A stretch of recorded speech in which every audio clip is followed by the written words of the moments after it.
He's retired today and lives about an hour outside of Memphis. But in 1968, he knew almost everyone who lived in his precinct. Reddit was at his observation post at the firehouse the morning King was assassinated. Hours before the murder, Reddit received an anonymous phone call threatening his life. He immediately reported the call to his superiors. So anytime you receive a threat, you're supposed to report it. So I called the station. I said, well, you've got another threat. Don't worry about it. Just want to report it. Went back to the window. I don't know exactly what time span was, but the time, we had a main street then. So from the old headquarters down to the fire station.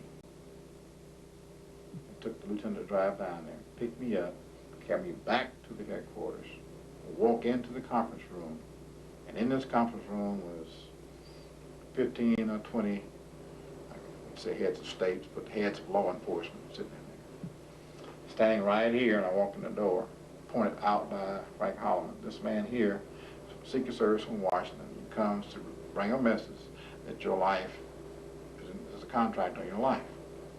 Now, we've already arranged for your family to be moved to Holiday Inn.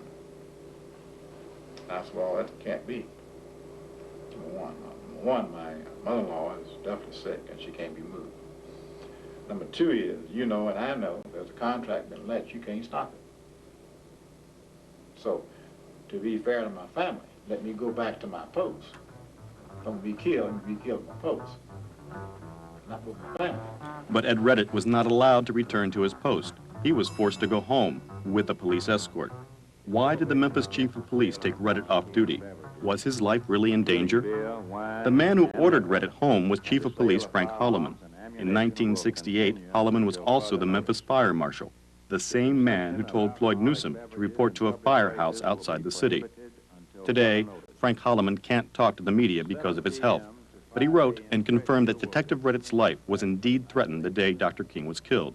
The transfer of Fireman Newsom had nothing to do with King. Martin Luther King was supposed to be protected around the clock by the Memphis Police Department, but the men who were guarding King left their posts the night before the assassination. Went out to dinner at Lady's house at 2 o'clock in the morning. There was no security. That was the night before he was killed. How do you explain that? That's what I'm saying is, but the directors in the police department saying that he had round-the-clock security. Where were they? 5:30 p.m., April 4th. James Earl Ray was still in his room with Raoul. He told me he was going to show these individual gun dealers the guns and other equipment that evening, and he wanted me to, go to a movie or something. So I left the room house. I imagine it was about maybe 5:30 then. Why did Raoul choose to leave Ray right then? Reverend King was in his motel room with a few of his friends. He and Ralph Abernathy and myself were in 306 at the Lorraine Motel. And he was in a very jovial mood. He was like 3 news people get together, 3 barbers or 3 lawyers, 3 preachers had gotten together, so we were just talking about preachers' talk. Ray didn't go to the movies. He was worried about his flat tire.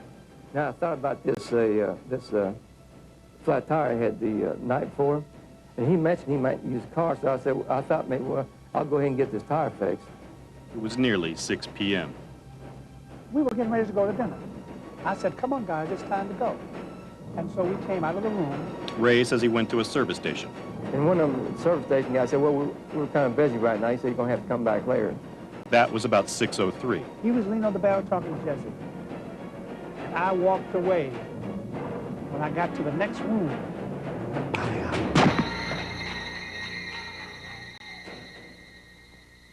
I did not realize it was a shot. I thought it was an automobile. When I looked back, I saw Martin lying on the balcony with this tremendous hole in his face, just right here. Just at that moment, Ray says he was driving down Main Street. He was returning to the boarding house, and he wanted to park his Mustang out in front, even though his flat tire hadn't been fixed. I was going to circle around, make a square, and come back, park in behind there. Park in behind the room here, just where I left it at, okay? While driving down Main Street, Ray noticed the neighborhood was swarming with police. He was an escaped convict. He didn't ask any questions. He decided to stay in his car and drive away. At least that's what he says today.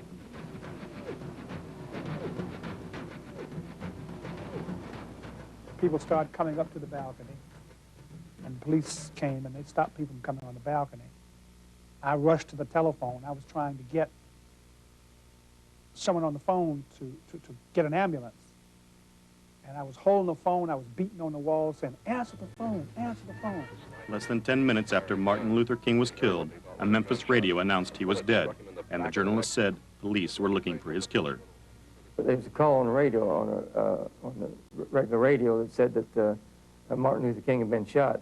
But I didn't pay too much attention to that. About 10 minutes later, when I was on the outskirts of Memphis, it said they were looking for a white man in a white Mustang. So I thought maybe, you know, I'd put two and two together, they might have been looking for me. At the Lorraine Motel, Dr. King's friends looked on as policemen began their investigation. Dr. Martin Luther King was received in the emergency room at St. Joseph Hospital at approximately... The FBI quickly arrived and took charge. He was pronounced dead. Martin Luther King was taken to St. Joseph's Hospital, where he was declared dead a little after 7 p.m. The mayor of Memphis made the official